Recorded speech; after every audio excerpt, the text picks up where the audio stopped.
Olá a todos, meu nome é Diego e hoje eu estou aqui para a gente dar início ao nosso curso de sequências. Enfatizaremos as progressões aritméticas e geométricas, assim como as progressões aritméticas de segunda ordem. Para a gente dar o nosso start aqui, a gente precisa entender o que é, então, de fato, uma sequência. E a própria palavra, sequência, no caso, ela já dá para a gente uma noção do que ela é e daquilo que ela vem a representar para a gente, tá? Para a gente dar um start, então, eu vou colocar aqui 3 exemplos.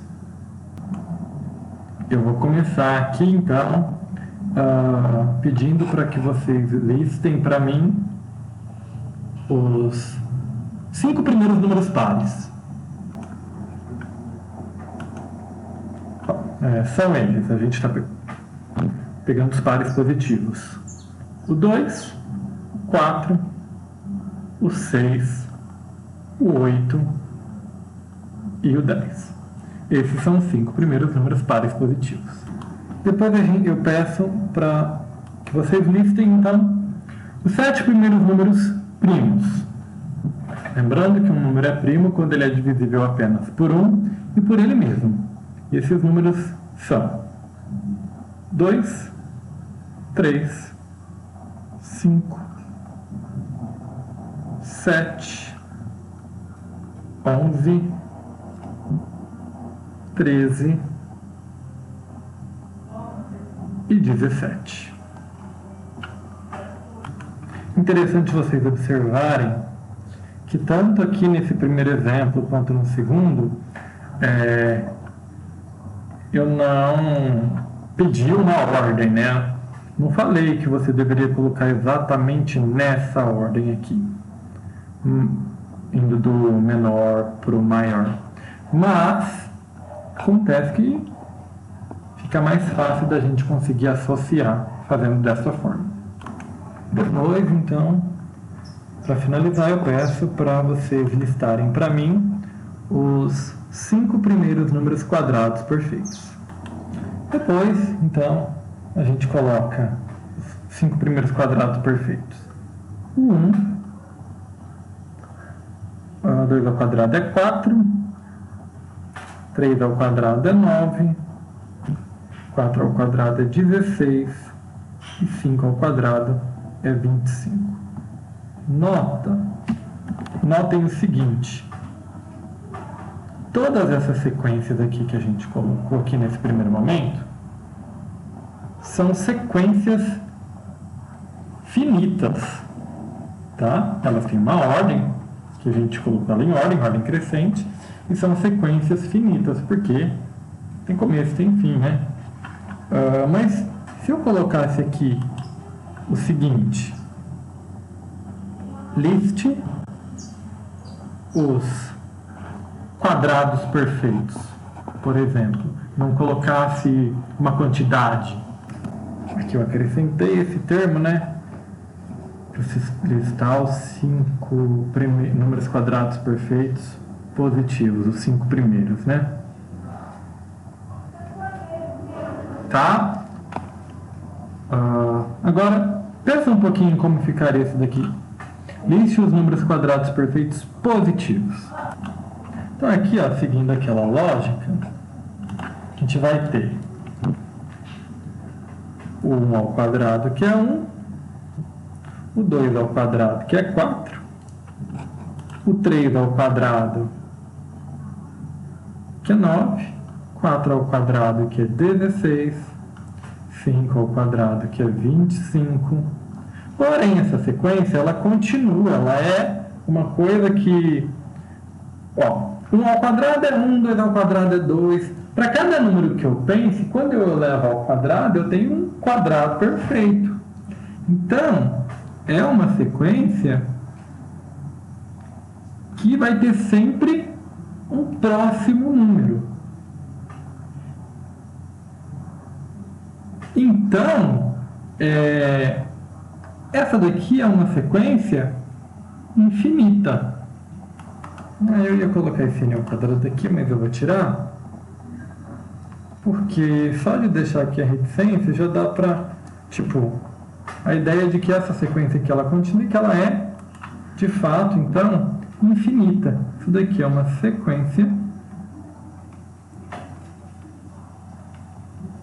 infinita, tá? Ela sempre vai ter um próximo número. Conforme eu fui construindo essa sequência daqui, eu fui falando para vocês o que eu estava pensando, né? Só que para uma pessoa, para um leitor que chega aqui e olha e de fato pega isso daqui já escrito, às vezes não fique tão claro. Então a gente precisa definir aqui, a gente precisa falar sobre o que é uma lei de formação. E lei de formação nada mais vai ser do que a regra utilizada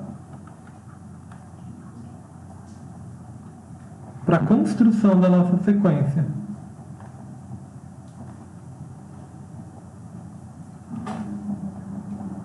Isso que é a lei de formação.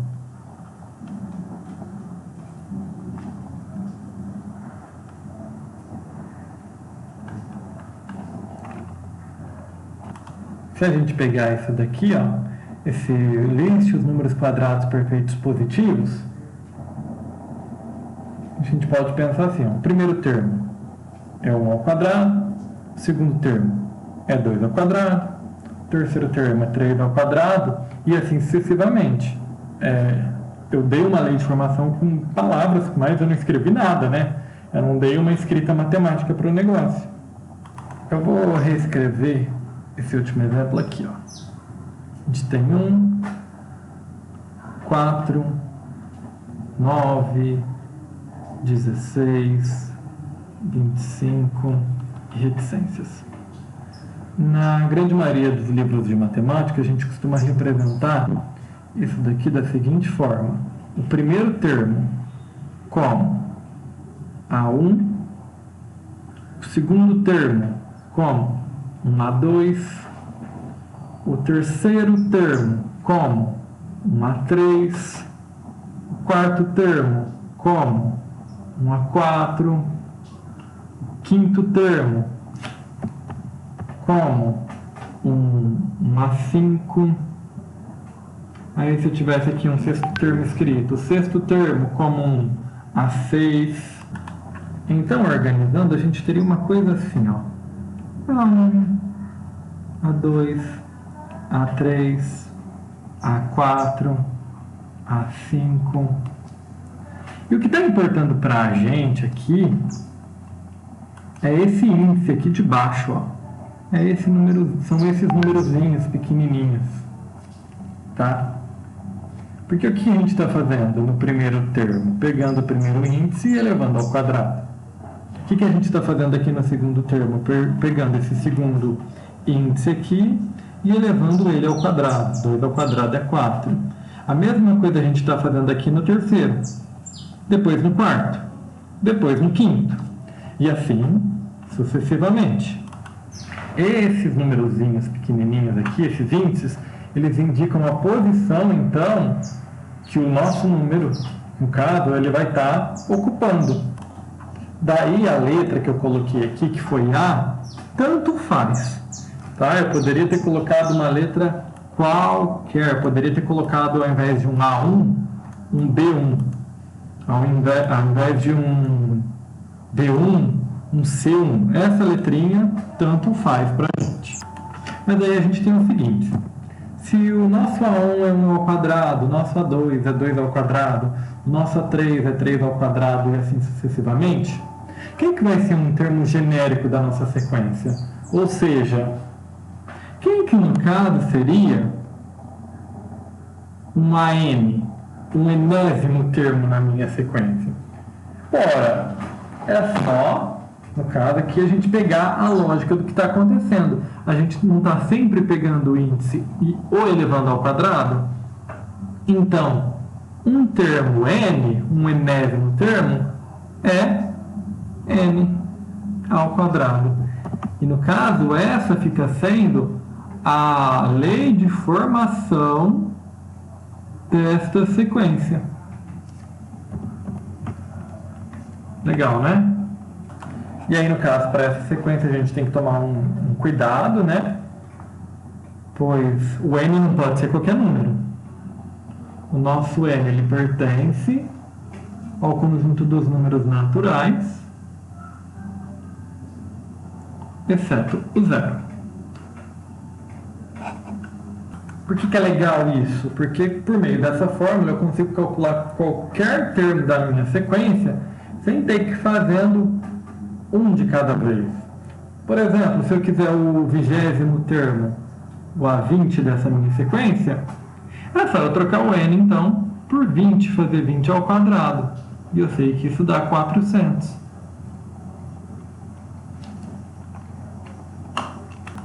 Então, nesse nosso último caso aqui, a gente conseguiu representar nossa sequência por meio de uma fórmula, tá? Uma fórmula matemática.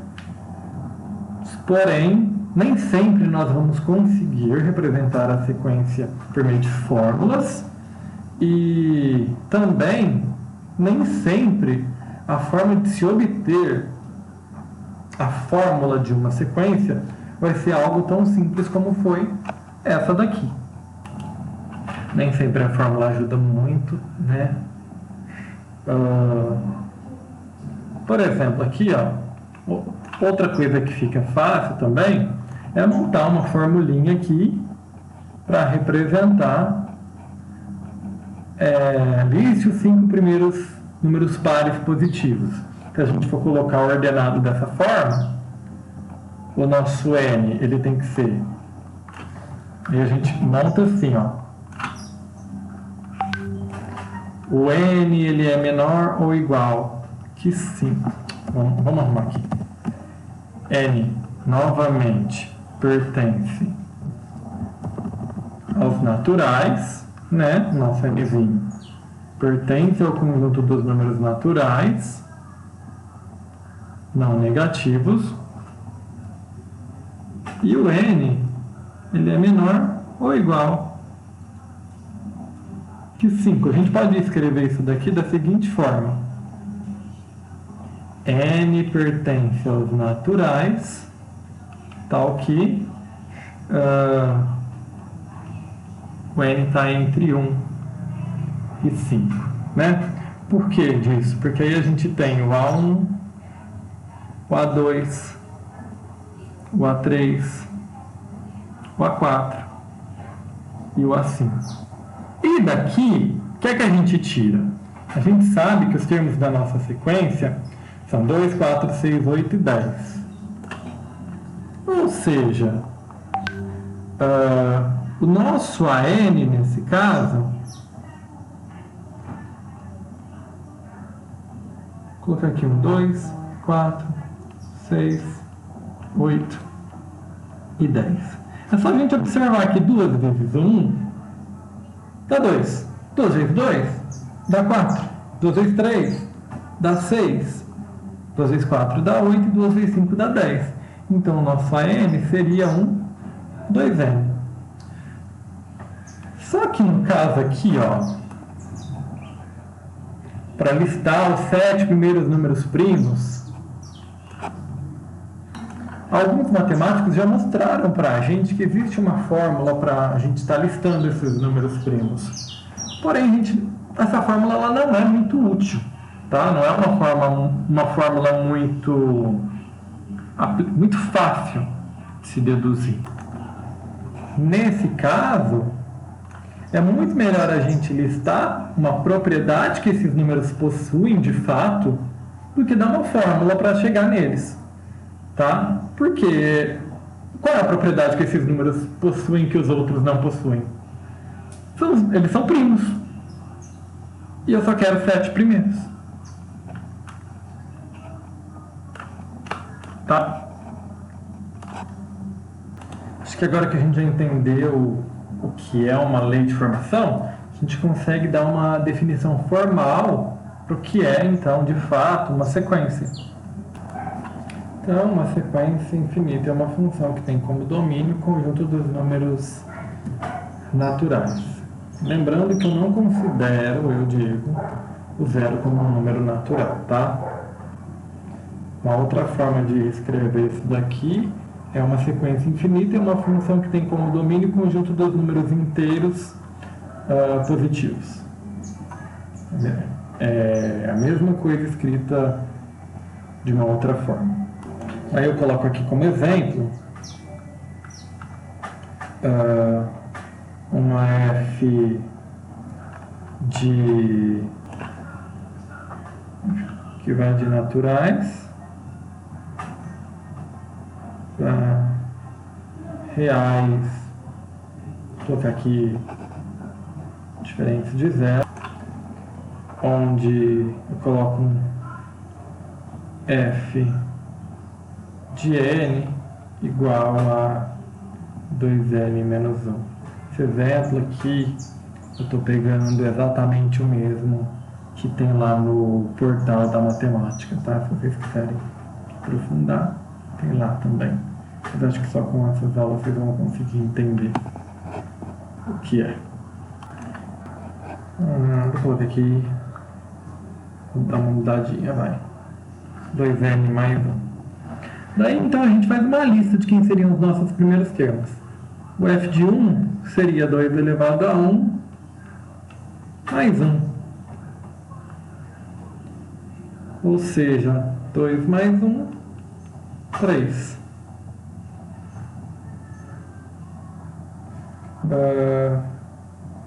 Vamos deixar menos 1 mesmo. Acontece uma coisinha legal aqui.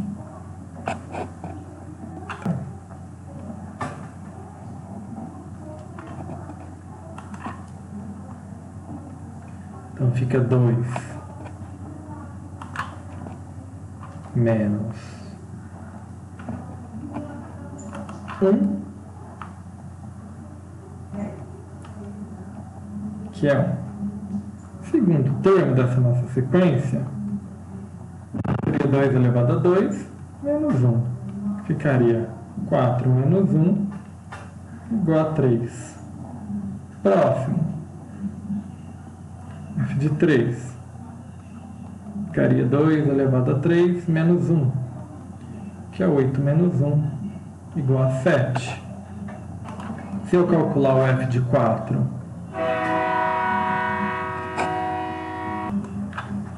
isso vai dar 16 menos 1, 15, e assim sucessivamente. E eu poderia continuar resolvendo isso daqui, encontrando N termos. Aqui, a única diferença disso daqui para os anteriores é que aqui não onde está f de 1, para ficar igual à notação anterior, eu posso estar chamando isso de A1. Aqui onde está f de 2, eu posso estar chamando de A2. Aqui onde está f de 3, eu posso estar chamando de A3. Aqui onde está f de 4, eu posso estar chamando de A4. E os resultados que a gente obteve aqui são, de fato, os termos da nossa sequência. Tá? Essa sequência ela é também infinita. E eu iria aqui até um